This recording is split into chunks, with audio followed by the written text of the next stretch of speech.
My name is Sophie, and I am 32 years old. I still remember the exact moment I discovered my mother had been portraying me as difficult and troubled to our entire family. It happened during our annual reunion when relatives treated me with unexpected caution and concern. For years, I had endured her emotional manipulation, hoping that setting boundaries would finally bring peace to our relationship. Instead, it made me the villain in her carefully crafted story.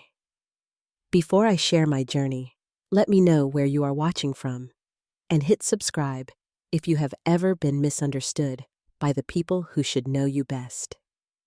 Growing up in suburban Chicago, I always felt like I was walking on eggshells around my mother Janet. On the surface, we looked like the perfect American family.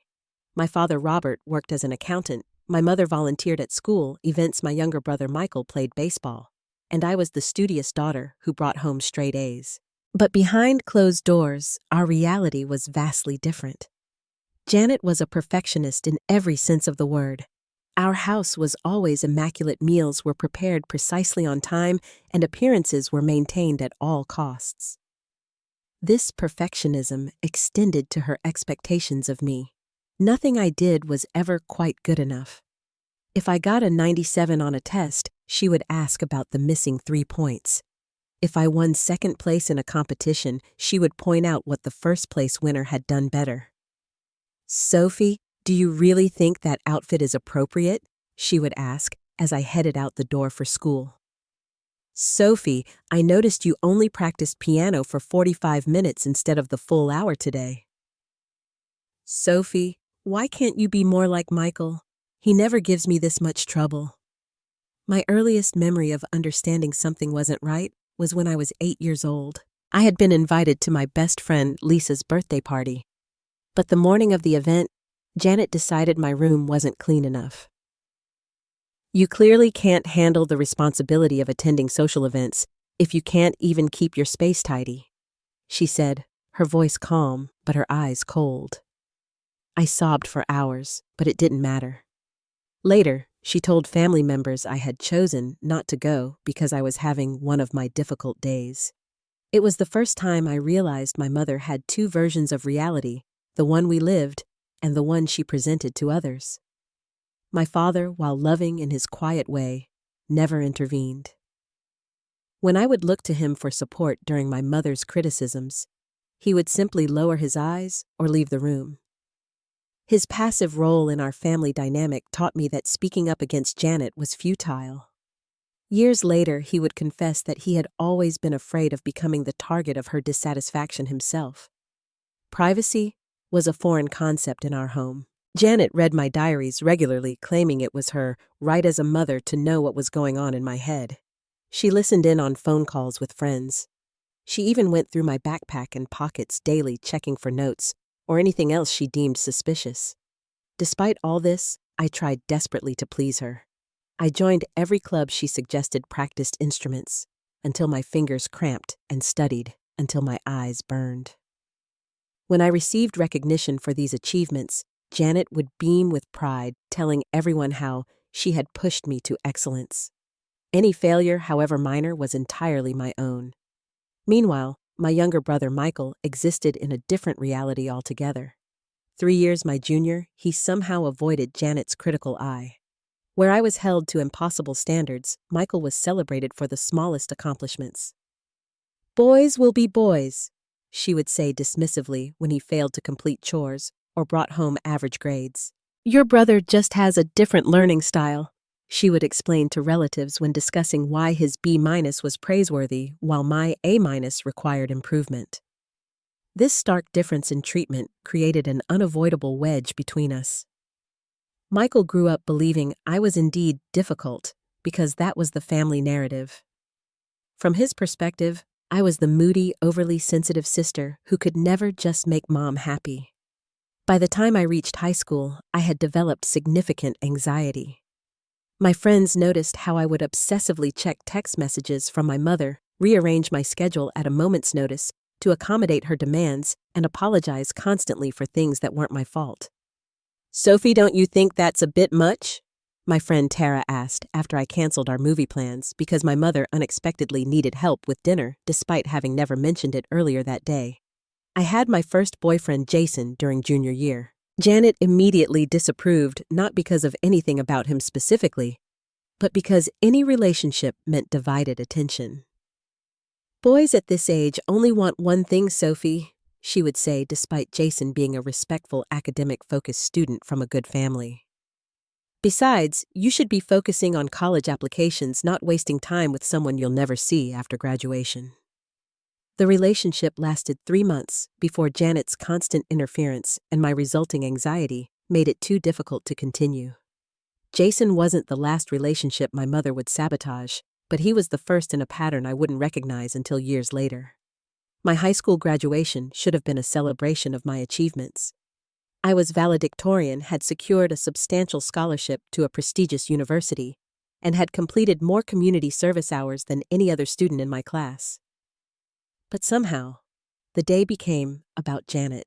"I am so proud of all the sacrifices I made to get Sophie where she is today," she told everyone at my graduation party. All those late nights, helping with homework, driving her to all those extracurricular activities, pushing her when she wanted to give up. It's all worth it to see her succeed. I stood there, smile frozen on my face, as she rewrote the narrative of my achievements. The late nights had been mine alone, studying while she slept. The extracurricular activities had been her mandated choices, not mine. And the pushing had felt more like shoving me off a cliff than encouragement. As I packed for college that summer, I felt a conflicted mix of emotions. I loved my mother and craved her approval, but I also felt a gnawing resentment building inside me. I hoped that physical distance might improve our relationship, that perhaps with space to breathe, we could relate to each other in a healthier way. I was wrong. I chose to attend university in Massachusetts, 3 states away from home. The distance wasn't an accident. When acceptance letters arrived, I had options much closer to Chicago, but something inside me knew I needed space to discover who I was outside of my mother's shadow. "Massachusetts?" Janet had questioned, her lips pursed in disapproval. "That's so far, Sophie. And their psychology program isn't even ranked in the top 10. I thought we agreed you'd study pre-medicine at Northwestern." We had never agreed to any such thing. Pre-med had been her plan for me since I showed an aptitude for science in middle school. Psychology was my choice made after years of wondering why my family functioned the way it did. Though I didn't recognize it then, I was already trying to make sense of my upbringing through my studies. Move-in day at college was tense. Janet micromanaged the arrangement of my dorm room, questioned my roommate's family background within minutes of meeting them, and pulled me aside to remind me that college isn't an excuse to let yourself go, when I mentioned the campus pizza place. When they finally left, I sat on my freshly made bed and cried. Not from sadness, but from relief. For the first time in my life, I would wake up without Janet's scrutiny. I could choose my own classes, friends, and activities. I could eat when and what I wanted. The freedom was overwhelming in the best possible way. During those first few months, I flourished. I joined a debate club because I wanted to, not because it would look good on a resume. I stayed up late talking with my roommate about philosophy and life goals without fear of being overheard and criticized. I even dyed a streak of purple in my hair, something that would have caused a week-long argument at home. But Janet found ways to maintain control even from hundreds of miles away. The daily phone calls started immediately. "I just want to make sure you're adjusting well," she would say before launching into an interrogation about my grades, my diet, my social life, and my sleep schedule. If I missed a call because I was in class or studying at the library, I would return to find 5 or 6 increasingly panicked messages. "Sophie, call me immediately. I'm worried sick. If I don't hear from you in the next hour, I'm calling campus security." The first time she followed through on this threat, I had been at a study group session and had forgotten my phone in my dorm room. I returned to find 2 campus officers waiting to confirm I wasn't missing or in danger. The humiliation was profound. Then came the surprise visits. Janet would call from the road already halfway to campus, giving me just hours to prepare for her arrival. These visits always disrupted my study schedule, social plans, and general peace of mind. She would insist on meeting all my friends' professors if possible, and would reorganize my dorm room to her liking. "I'm just helping you stay organized, Sophie," she would say as she rearranged my desk against my wishes. "You know you get your forgetfulness from your father's side of the family." It was during one of these surprise visits that I met my best friend Amara. She lived across the hall and had witnessed Janet reducing me to tears over a B+ on a difficult organic chemistry exam. "Is she always like that?" Amara asked after Janet had left. When I nodded, Amara handed me a book from her psychology course. It was about toxic family dynamics and narcissistic parenting. "You might find this interesting given your major," she said casually. That book changed everything. As I read, I recognized pattern after pattern from my own life. The constant criticism, the invasion of privacy, the taking credit for successes while blaming me for failures, the dramatic reactions to any hint of independence. For the first time, I had words for what I had experienced: emotional manipulation and narcissistic control. Sophomore year brought my first serious boyfriend, Jake. He was studying engineering, played guitar in a local band, and made me laugh more than anyone I had ever met. Jake found my intelligence attractive rather than threatening, and he encouraged my growing independence. Janet hated him immediately. "He has tattoos, Sophie. What kind of professional will he be with tattoos?" she said after their first meeting. "And did you notice he interrupted me twice during dinner? That's very disrespectful." Jake had done nothing of the sort. The interruptions had been his attempts to answer questions she had directly asked him. But in Janet's world, any attention not focused entirely on her was a slight. The relationship with Jake gave me my first opportunity to set a boundary with Janet, though I didn't recognize it as such at the time. When she demanded I break up with him, citing her maternal instinct that he was wrong for me, I refused. "Mom, I care about Jake and he's important to me. I need you to respect my choice, even if you don't agree with it," I said during one of our phone calls. What followed was what I would later learn therapists call an extinction burst, a dramatic escalation of negative behavior when a person feels their control slipping. Janet cried hysterically, claimed I was abandoning the family, suggested Jake was changing me for the worse, and finally threatened to stop paying her portion of my tuition. I was terrified, but stood my ground, pointing out that my scholarship covered most costs, and I could take out loans for the rest if necessary. Eventually, she backed down, but not before ensuring I understood the pain I had caused her by asserting myself. That confrontation was exhausting, and in its aftermath, I temporarily retreated to more familiar patterns. I called more frequently, visited home during short breaks I had planned to use for campus activities, and generally tried to appease Janet to restore peace.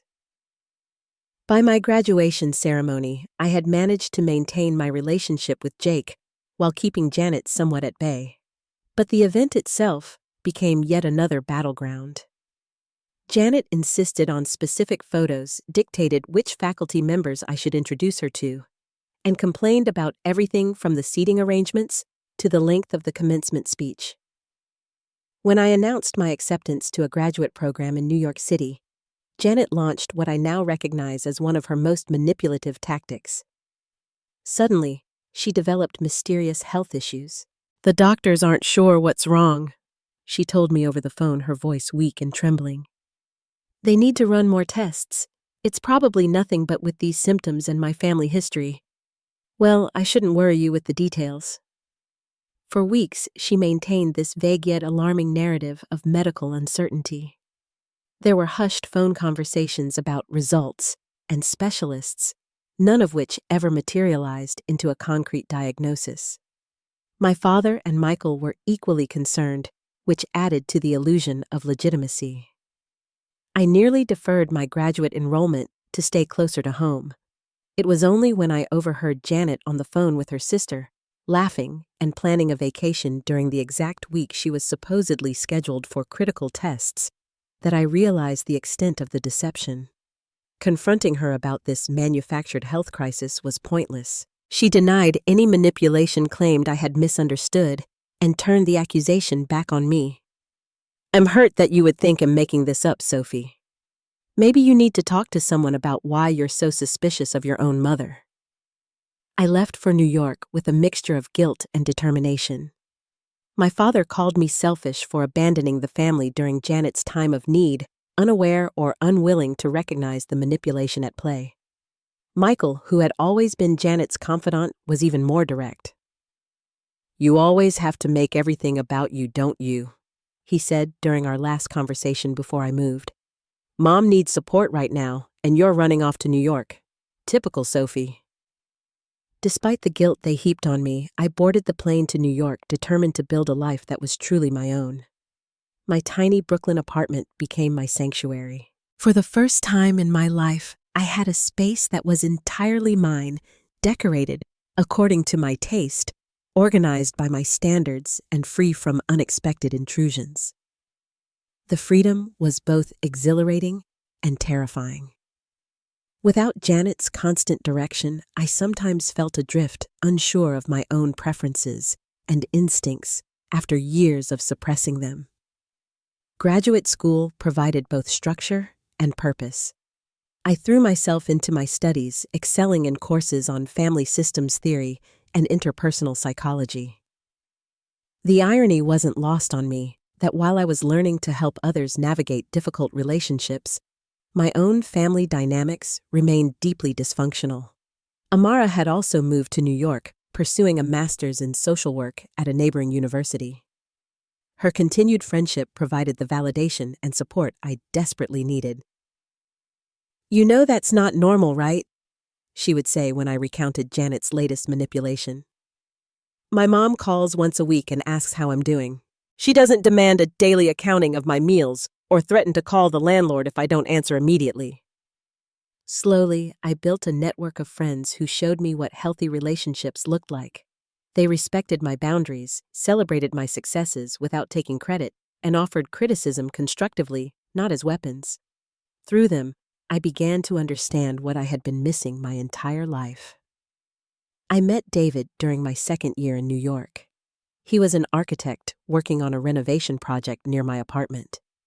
We struck up a conversation at a local coffee shop when I noticed the blueprints spread across his table. Unlike previous relationships that had developed under Janet's watchful eye, my connection with David flourished in freedom. He was kind, respectful, and most importantly, he understood personal boundaries. "My parents were pretty controlling too," he confided after I shared some of my experiences. "Not to the same extent as your mother, but I get the need for space. Just let me know what you need, and I'll respect it." Those simple words, "I'll respect it," brought tears to my eyes. The concept that my needs and boundaries deserved respect was still foreign to me. Meanwhile, Janet had escalated her efforts to maintain control from a distance. The daily phone calls continued now with video requirements so she could see I was taking care of myself properly. Her criticism extended to my apartment decor, my graduate school professors, and eventually to David, whom she had only seen in photos. "He looks arrogant, Sophie," she declared after I shared a picture of us at a museum opening. "And architects are notorious for being unfaithful. Their creative temperament, you know." Her surprise visits became more frequent and more disruptive. Despite my clear communication that she needed to check with me before coming to New York, she would call from the airport already arrived, expecting me to drop everything to accommodate her. She always refused to stay in a hotel, insisting that my small studio apartment was perfectly fine, despite the obvious lack of space. During one particularly intrusive visit, she reorganized my closet, threw away food from my refrigerator that she deemed unhealthy, and scheduled a hair appointment for me without my knowledge because my current style was doing nothing for your face shape, sweetie. I completed my degree and secured a position at a mental health clinic specializing in family dynamics. The work was challenging, but fulfilling. I found purpose in helping others recognize and heal from patterns similar to what I had experienced. Yet I still struggled to apply these same principles to my own life. My relationship with David deepened, and we began discussing a future together. Though we weren't formally engaged, Janet somehow caught wind of our conversations and immediately launched into full wedding planning mode. "I've always envisioned you in a church ceremony with at least 300 guests," she informed me during one call. "I've started a preliminary guest list and venue research. Obviously, you'll need to be involved in every decision to make sure everything is done properly." There was no acknowledgement that David and I might have our own vision for our future, or that as adults, we might want to plan our own wedding. In Janet's world, my life remained an extension of hers, my milestones, opportunities for her to take center stage. Throughout this period, I continued my own therapy, working to understand and heal from the effects of my upbringing. My therapist, Dr. Rivera, helped me recognize the patterns of codependency and people-pleasing that had developed as survival mechanisms in my relationship with Janet. "Setting boundaries isn't cruel, Sophie," Dr. Rivera reminded me during one session. "It's necessary for healthy relationships. Your mother has trained you to believe that her wants supersede your needs, but that isn't how loving relationships work." I made several attempts to discuss boundaries calmly with Janet. I tried explaining that I needed advance notice before visits, that daily calls were excessive for a busy professional, and that my personal choices from career to relationships were mine to make. Each conversation ended the same way. Janet would become emotional, claim I was rejecting her love, and eventually wear me down until I conceded to maintain peace. The breaking point came unexpectedly. I was meeting with a client, a young woman dealing with similar family issues, when my office door burst open. Janet stood there, designer handbag on her arm, a forced smile on her face.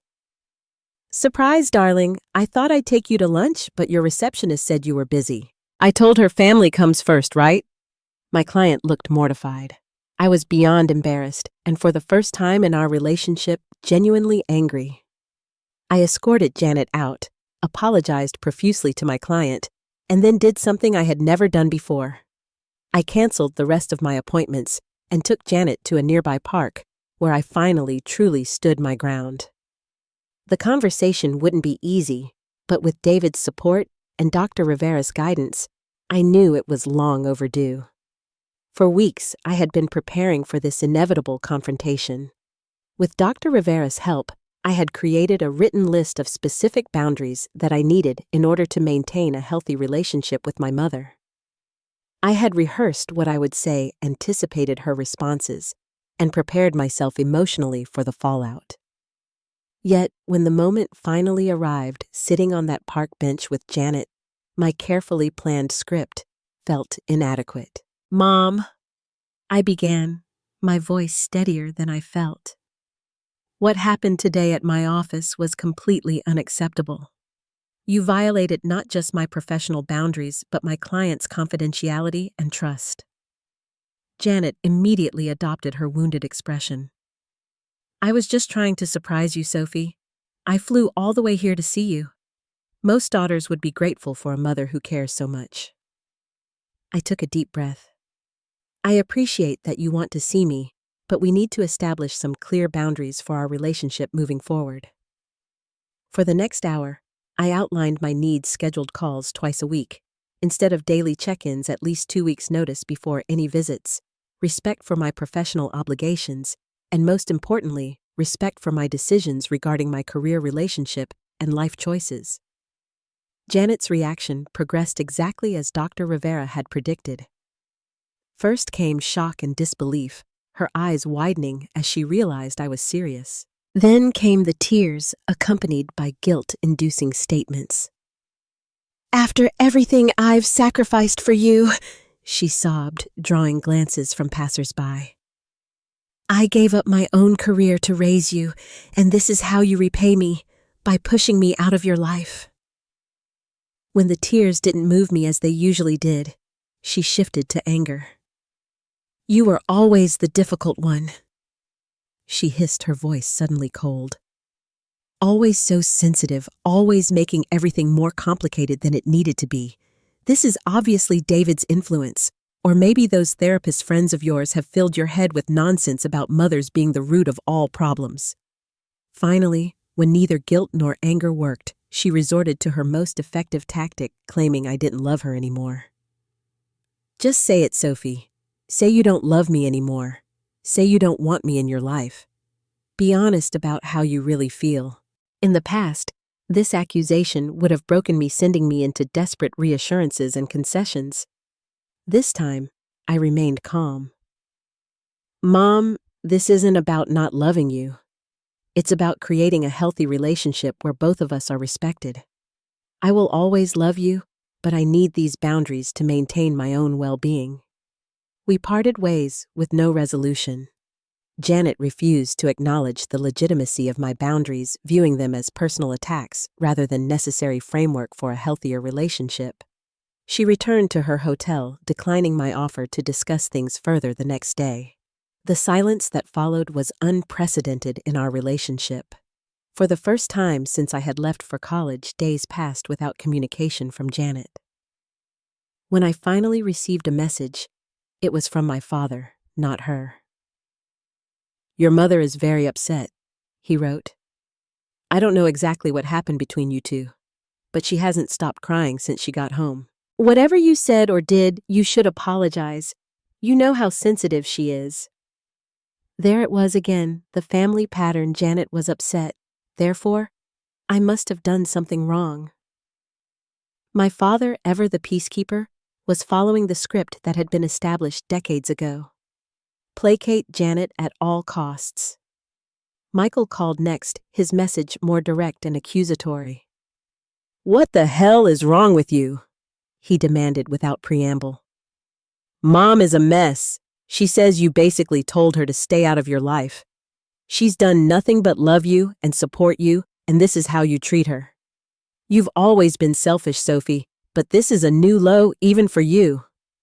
I tried explaining the concept of healthy boundaries to Michael, but he wasn't interested in my perspective.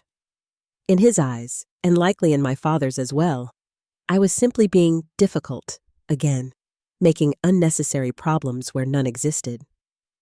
Despite the family pressure, I experienced an unexpected sense of relief. The constant anxiety that accompanied interactions with Janet had lifted. I slept better, focused more clearly at work, and felt more present in my relationship with David. For the first time, I wasn't constantly checking my phone or worrying about Janet's next demand. David noticed the change immediately. You seem lighter, he observed about a week after the confrontation. Like you've put down something heavy you've been carrying for years. My colleagues commented on my increased confidence and the improvement in my work with clients. One even noted, you give much clearer advice about family boundaries now. It's like you're speaking from experience, not just theory. As Thanksgiving approached, I faced another first, declining a family holiday. Traditionally, no matter where I was living or how busy my schedule, holidays with the family were non-negotiable. This year, I informed my father that David and I would be spending Thanksgiving with friends in New York. The response was predictable. My father expressed disappointment tinged with guilt, inducing comments about family traditions and your mother's feelings. Michael sent a scathing text about my continued selfishness and abandonment of family values. Janet herself remained silent, but her message came through other channels. Through mutual family connections on social media, I discovered a series of vague but pointed posts from Janet. Some children forget the sacrifices their parents made the moment it's inconvenient to remember, and a mother's heart breaks when her love is rejected. Relatives and family friends began reaching out with confusion and concern. My Aunt Meredith called to ask if everything was okay between you and your mom, while my cousins sent messages questioning why I was being so hard on Aunt Janet. I maintained my boundaries despite the pressure, spending Thanksgiving with David and a group of friends who respected and supported my decision. It was the most relaxed holiday I'd experienced in years, free from Janet's criticism and the walking on eggshells atmosphere that permeated family gatherings. In December, Janet unexpectedly agreed to a scheduled call. To my surprise, she maintained a civil tone throughout the conversation, asking appropriate questions about my work and even inquiring about David without negative comments. She mentioned she was trying to understand my need for space, though she still found it hurtful. This single positive interaction gave me hope that perhaps with time and consistency, a new and healthier relationship might be possible. I allowed myself to believe that Janet was finally beginning to accept my boundaries and respect my independence. I should have known better. The annual family reunion at my grandmother's lake house had been a tradition since before I was born. Even during my college and graduate school years, I had never missed it. This year, despite the ongoing tension with Janet, I decided to attend partly out of respect for my grandmother, and partly because I believed it was important to maintain connections with extended family members who had nothing to do with the conflict between my mother and me. David agreed to join me for support, despite Janet's poorly disguised objection in a group text to my father and brother. I hope Sophie realizes the reunion is really meant for family members, not casual guests. This from a woman who had brought her tennis instructor to the gathering 2 years prior. The 5-hour drive to the lake house gave me time to prepare mentally. David and I discussed strategies for managing potentially difficult interactions, agreeing on subtle signals if either of us needed a break from family dynamics. I felt reasonably confident in my ability to maintain boundaries while still engaging positively with relatives I genuinely wanted to see. That confidence began to falter the moment we arrived. My grandmother greeted us warmly enough, but others seemed strangely reserved. Aunt Paula, usually effusive with hugs and questions about my life, gave me a stiff embrace and quickly moved on to chat with my cousin. Uncle Steve, my father's brother, who had always treated me like a favorite niece, asked how I was doing with an odd, concerned expression, as if expecting me to burst into tears or have a breakdown at any moment. "I'm doing really well, actually," I replied, confused by his tone. "Work is great, and David and I just moved into a new apartment with an actual bedroom instead of a studio." "That's good to hear," he said, nodding with the same worried look. "And are you, doing better now with everything?" Before I could ask what he meant by everything, my cousin Amanda pulled me aside under the pretense of showing me her new engagement ring. Once we were alone, her questions took an even stranger turn. "How's your treatment going?" she asked in a hushed voice. "Mom said Aunt Janet has been so worried about you. We all have been." "Treatment?" I echoed, genuinely baffled. "Amanda, I don't know what you're talking about.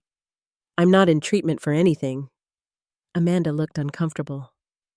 "Oh, I just thought—" "Never mind. It's probably not my place to bring it up." Throughout the afternoon, similar interactions accumulated. Relatives seemed to be walking on eggshells around me, speaking in gentle tones as if I might shatter at the slightest provocation. I caught whispered conversations that abruptly stopped when I approached.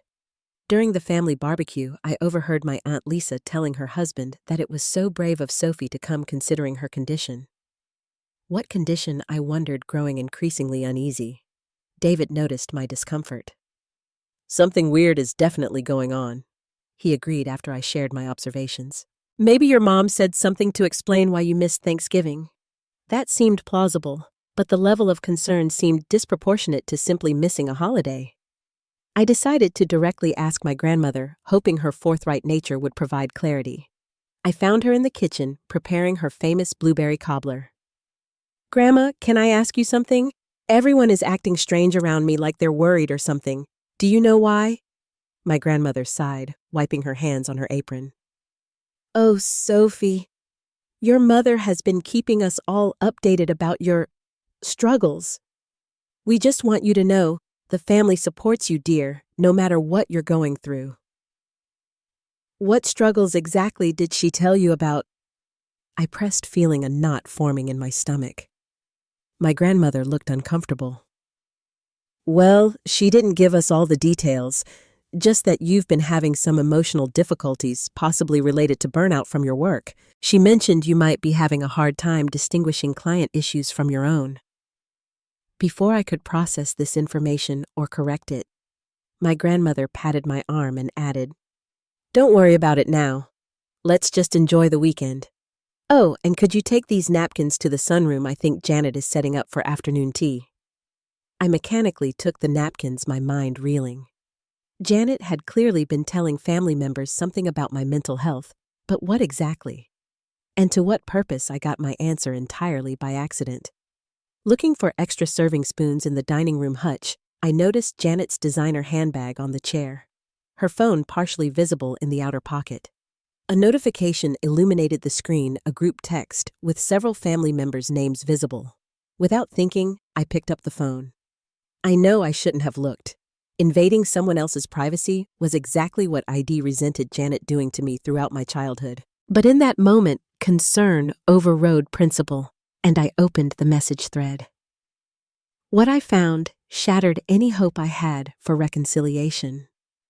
The group text included nearly every adult family member and contained months of messages from Janet about me. According to her narrative, I had been experiencing increasingly erratic behavior, was possibly dealing with undiagnosed bipolar disorder, and had turned against her after refusing to continue the medication that had been helping. Sophie has always been troubled, one message read. Even as a child, she was difficult and emotionally unstable. I've protected her for years by managing her moods and making excuses for her behavior, but she's now refusing my help. Another message claimed I had lashed out at her during her New York visit, accusing her of horrible things when she was only trying to help. She described me as paranoid and possibly delusional about our past. Most disturbing were the messages about David. Her new boyfriend is isolating her from family and encouraging her instability. Classic signs of a controlling relationship, but she can't see it because of her condition. I felt physically ill, reading message after message that portrayed me as mentally unstable, and Janet as the long-suffering concerned mother. Everything she accused me of being unstable, manipulative, rewriting history was exactly what she herself was doing. I must have made a sound because Janet appeared in the doorway. Seeing her phone in my hand, her expression shifted rapidly from surprise to calculated concern. "Oh, Sophie," she said softly. "I was hoping you wouldn't find out this way. I was just trying to help the family understand what you're going through." Something inside me snapped. Years of suppressed anger, hurt, and frustration crystallized into a cold, clear determination. Without a word, I walked past her phone, still in hand, directly into the sunroom where most of the family had gathered for afternoon tea. "I need everyone's attention," I said, my voice surprisingly steady. "I've just discovered something you all need to know about." Janet rushed in behind me. "Sophie, you're upset. This isn't the time or place. Why don't we talk privately?" "No," I said firmly. "No more private conversations where you control the narrative. Everything needs to be out in the open now." I held up the phone. "For months, my mother has been telling all of you that I'm mentally ill, unstable, and delusional. She's created an elaborate story about me refusing medication, having breakdowns, and being manipulated by my boyfriend." Uncomfortable glances were exchanged around the room. My father stood up, looking confused. "Sophie, what are you talking about?" "I'm talking about this," I said, handing him the phone. "Read it. All of you should read it. See the story she's been telling about me." Janet's face crumpled into tears. "I was just worried about you, Sophie. You've been pushing me away, saying such hurtful things. I needed support to deal with how you've been treating me." I turned to face her directly. "The truth is that after years of controlling behavior criticism and emotional manipulation, I finally set some basic boundaries with you. I asked for scheduled calls instead of daily interrogations. I requested notice before visits instead of surprise intrusions. I asked you to respect my decisions about my own life, and rather than respecting those boundaries, you decided to tell our entire family that I'm mentally ill." The room fell silent. Janet continued to sob, playing the victim role she had perfected over decades. Some family members looked uncomfortable, others confused. My father appeared genuinely shocked as he scrolled through the messages. "This is really concerning, Janet." he said, finally looking up from the phone. Some of these things about Sophie, they don't match what I've observed at all. Janet's tears immediately intensified. You too, Robert. You're taking her side now, after everything we've been through with her difficult phases. I felt David's hand on my shoulder, grounding me. I think what Sophie is trying to say, he interjected calmly, is that she's been trying to establish healthy adult boundaries in your relationship, Janet. That doesn't make her unstable or ill. My cousin Amanda, who had been reading some of the messages over my father's shoulder, looked at me with dawning understanding. So, you're not in therapy for emotional issues? You're not on medication? I'm in therapy, I acknowledged, but to help me deal with the effects of growing up with a mother who constantly invaded my privacy, criticized everything I did, and made me responsible for her emotional well-being, not because I'm unstable or delusional. The gathering divided quickly. Some relatives, particularly those who had known Janet longest, rallied to her side, comforting her as she continued her performance of maternal suffering. Others approached me with awkward apologies or confusion about what to believe. A few simply seemed eager to escape the uncomfortable situation. My grandmother, watching everything from her armchair, finally spoke up. I think there's clearly been some misunderstanding. Perhaps we should all take a break and discuss this again when tempers aren't so high. It was a diplomatic response, but one that still failed to acknowledge the gravity of what Janet had done. In that moment, I realized that many in my family would never fully understand or validate my experience. They had decades of conditioning to see Janet as the perfect mother and me as the difficult daughter. One confrontation wouldn't change that perception entirely. David and I left the reunion early that evening, despite pleas from some family members to stay and work things out. As we drove away from the lake house, I felt a complex mix of emotions, vindication at finally speaking my truth, exhaustion from the confrontation, and a deep sadness for the family relationships that might never be fully repaired. I'm proud of you, David said as we merged onto the highway. That took incredible courage. I nodded, watching the lake house disappear in the side mirror. I just wish it hadn't been necessary. The weeks following the family reunion were some of the most emotionally turbulent of my life. Back in New York, I increased my therapy sessions with Dr. Rivera to process the depth of Janet's betrayal and the complicated fallout with my extended family. What you're experiencing is a normal reaction to discovering this level of deception, Dr. Rivera assured me. The shock, anger, and grief you're feeling are all appropriate responses to your mother's behavior. I threw myself into work during the day, finding solace in helping clients navigate their own family challenges. But evenings were difficult. I alternated between rage at Janet's manipulation and profound sadness for the mother-daughter relationship I had always craved, but now realized might never be possible. David provided unwavering support, giving me space when I needed to process alone and comfort when the emotions became overwhelming. Whatever you decide about your relationship with your family moving forward, I'll support you, he promised. I had hoped that the confrontation at the reunion would at least result in Janet taking a step back, but instead, her campaign intensified. 2 weeks after we returned to New York, I received a concerned call from my clinic director. Sophie, I received a strange call from someone claiming to be your mother, she explained cautiously. She expressed worries about your mental health and suggested you might be having difficulties separating your personal issues from client care. Obviously, I assured her your work has been exemplary, but I thought you should know. I was mortified and furious. Janet had crossed another line, potentially threatening my professional reputation with her fictitious concerns. I thanked my director for her support and transparency, then explained the situation briefly. I'm so sorry you're dealing with this, she said. Take whatever time you need and please let me know if there's anything the clinic can do to support you. That call was just the beginning. I soon discovered Janet had been reaching out to friends from college, including people I hadn't spoken to in years, expressing concern about my well-being, and suggesting I was under David's negative influence. One former roommate forwarded me an email. Sophie has always been emotionally fragile, but recently her behavior has become concerning. If you speak to her, please encourage her to accept the help her family is trying to provide. The stress began affecting my relationship with David. Though he remained supportive, the constant drama created tension between us. Simple disagreements escalated more quickly as my overall anxiety increased.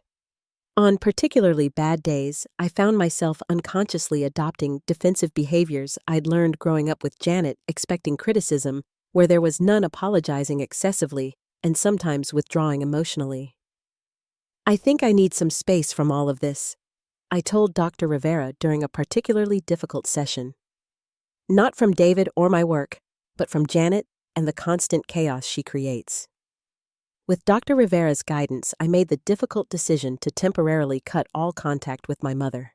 I sent a clear, firm email explaining that due to her actions, I would not be in communication for the foreseeable future. I blocked her number on my phone and filtered her emails to a separate folder I could check when I felt emotionally prepared. Janet's response was predictable, but still shocking in its intensity. 3 days after I sent the email, I arrived home from work to find her sitting on the steps outside my apartment building. "Sophie," she called out as I approached, her voice carrying down the street. "Finally! I've been waiting for hours. Why won't you answer my calls?" I froze, unable to believe she had flown to New York after receiving my explicit request for space. "Mom, I told you I needed time without contact. You shouldn't be here." "Don't be ridiculous," she said, standing and brushing off her expensive slacks. "I'm your mother. You can't just cut me out of your life because you're going through a phase." Several neighbors had stopped to observe our interaction, adding to my discomfort. "This isn't a discussion I'm having on the street," I said quietly. "And I'm not inviting you up to my apartment."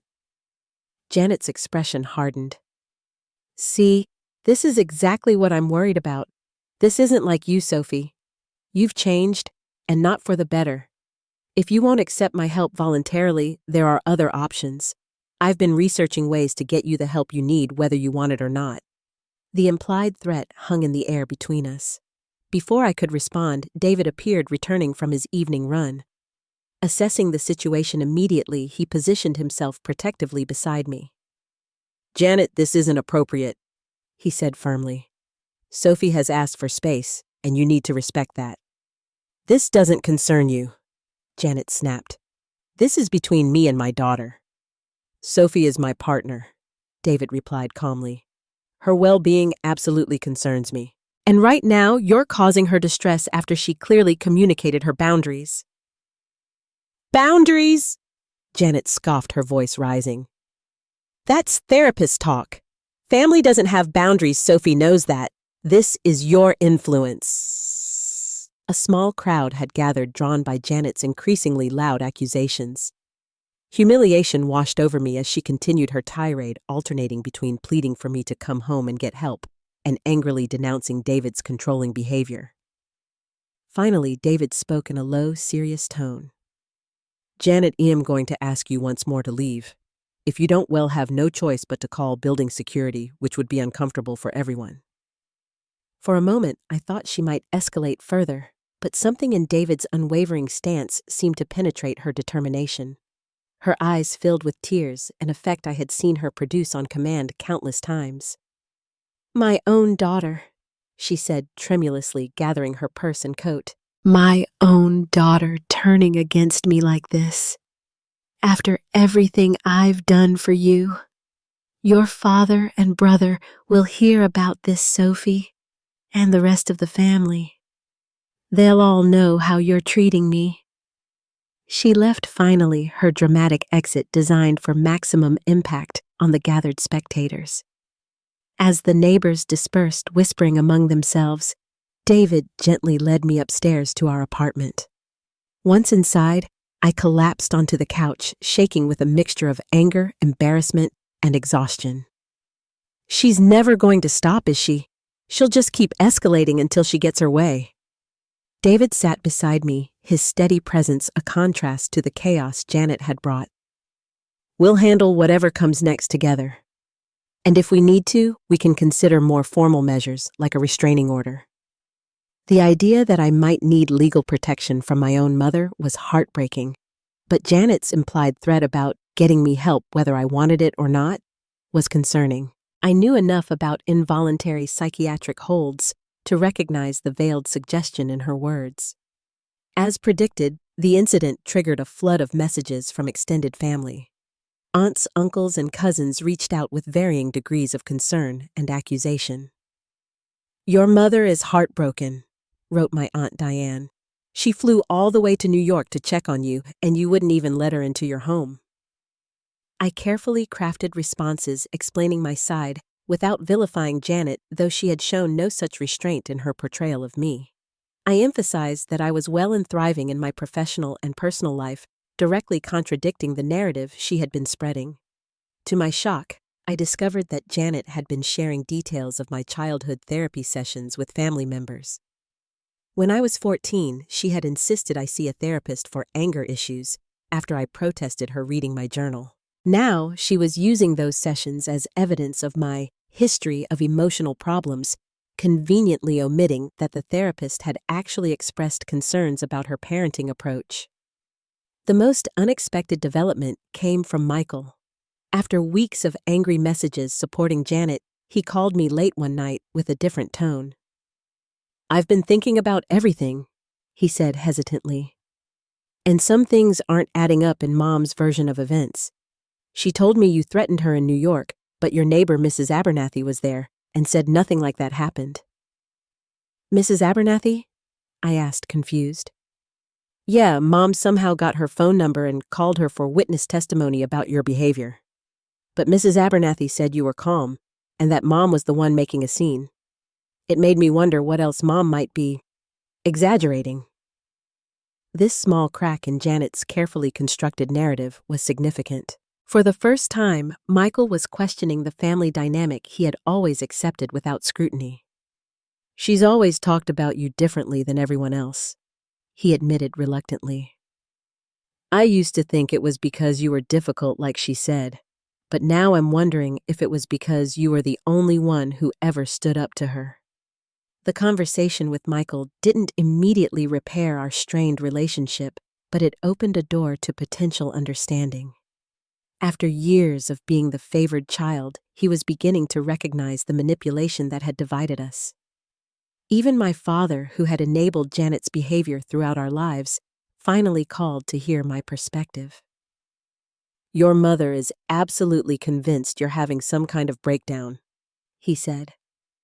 "But when I pressed her for specific examples, she could only talk about you wanting less contact with her. That doesn't sound like a breakdown to me. It sounds like an adult setting boundaries." His moment of clarity was both validating and infuriating. Where was this insight when I was growing up? Why had it taken decades for him to recognize Janet's manipulative behavior? Still, I welcomed any allies in the family, knowing the pain of being disbelieved and villainized by those who should have supported me. The most difficult realization was how many people had accepted Janet's version of me, without question, people who had known me my entire life, but were quick to believe I had suddenly become unstable. After consulting with Dr. Rivera and a legal advisor, I took the difficult step of sending Janet a formal cease and desist letter, requesting she stop contacting my workplace friends and neighbors with false claims about my mental health. It wasn't legally binding, but it documented the pattern of behavior and put her on notice that I was prepared to take further action if necessary. Janet's response was to play the victim publicly on social media, posting vague but pointed comments about adult children who abandon their parents and the heartbreak of watching someone you love refuse help. Her posts gathered sympathetic comments from friends and acquaintances who knew nothing about the reality of our relationship. Though tempted to defend myself publicly, I refused to engage in the drama.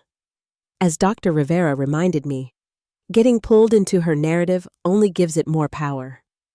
Living well and maintaining your boundaries is the most effective response. The toll on my mental health was significant during this period. I experienced anxiety attacks for the first time since college, had difficulty sleeping, and found myself constantly checking for signs that Janet was continuing her campaign against me. David worried about me, especially when work stress combined with family drama left me physically and emotionally depleted. In the midst of this chaos, David proposed a bright moment that reminded me that despite Janet's efforts to isolate and undermine me, I had built a life filled with genuine love and support. "I know the timing might seem strange," he said as he knelt before me in our favorite corner of Central Park. "But I want you to know that nothing that's happened has changed how I feel about you. In fact, watching your strength and integrity through all this has only made me love you more." I said yes through tears, feeling a complex mixture of joy about our future and sadness that my own mother had made what should have been an exclusively happy moment complicated with her ongoing drama. "We'll build our own family," David promised, seeming to read my thoughts. "One based on respect, trust, and genuine support." It was exactly what I needed to hear as I continued navigating the painful reality of being the villain in my mother's distorted narrative. 6 months after the confrontation at the family reunion, my life had found a new equilibrium. The limited contact with Janet allowed me space to heal and grow, focusing on my career, relationship, and personal well-being rather than managing her constant emotional demands. I had started a support group at my clinic for adults dealing with difficult family relationships, particularly those with narcissistic parents. Sharing my experience in a professional context not only helped others feel less alone, but also gave meaning to my own struggles. Sometimes the hardest part is accepting that others may never understand what you've been through, I told the group during one session. Family members may continue believing the narrative your parent has created, no matter how much evidence you provide to the contrary. This was a painful truth I was still learning to accept. While some relatives had reached out with supportive messages after seeing through Janet's manipulation, others remained firmly in her camp, viewing me as the ungrateful daughter who had cruelly abandoned her loving mother. My grandmother Ruth, however, surprised me with her insight. During a private phone call, she revealed that Janet's controlling behavior had deeper roots than I had realized. "Your mother was raised by a very strict father," she explained. "My late husband believed in absolute parental authority. Janet never had a voice in our home, never had her feelings acknowledged. When she became a mother herself, she swung between wanting to give you everything she never had and controlling you the only way she knew how." This glimpse into Janet's own childhood didn't excuse her behavior, but it helped me understand the generational trauma that had shaped our family dynamics. She recreated the emotional environment she knew, I reflected to Doctors Rivera. Just with different methods. Understanding the origins of Janet's behavior brought a certain peace, even as I maintained firm boundaries around our limited interactions. I began to see her not as the all-powerful figure of my childhood, but as a deeply flawed person struggling with her own unresolved issues. Wedding planning proceeded without Janet's involvement, a decision that brought both relief and lingering sadness. David and I chose a small ceremony with close friends and selected family members, creating a celebration that reflected our values rather than social expectations. The question of whether to invite Janet was agonizing. After much discussion with David and Dr.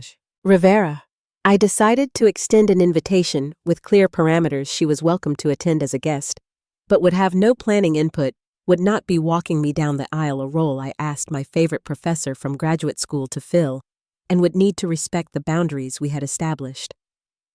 "It's your decision," David assured me. "If you want her there, well, make it work. If you don't, that's completely valid too." Setting boundaries had become easier with practice.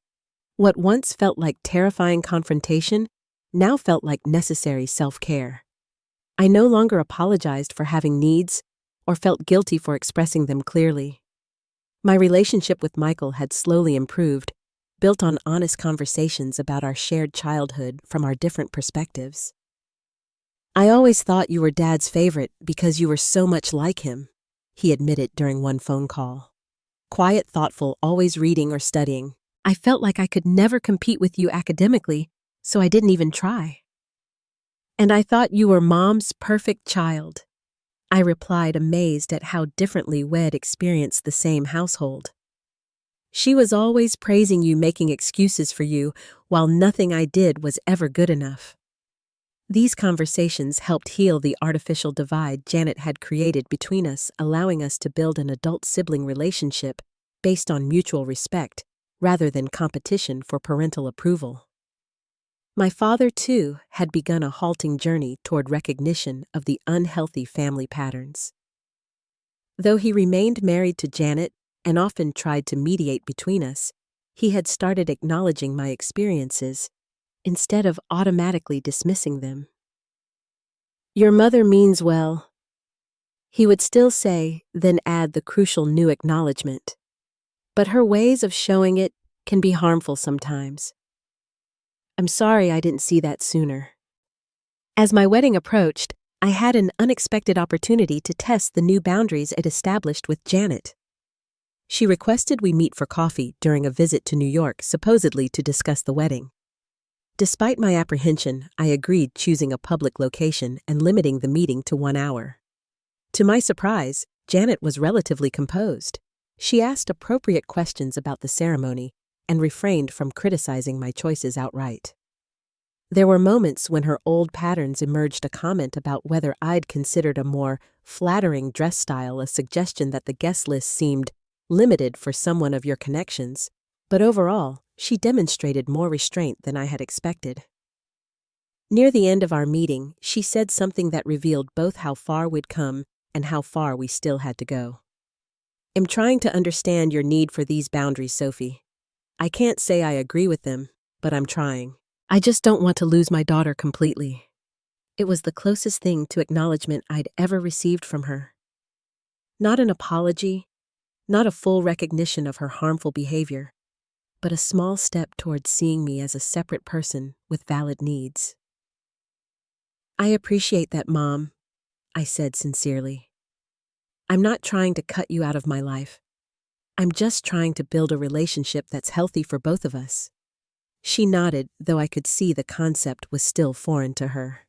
Janet had always defined relationship health by her own comfort and control, not by mutual respect and autonomy.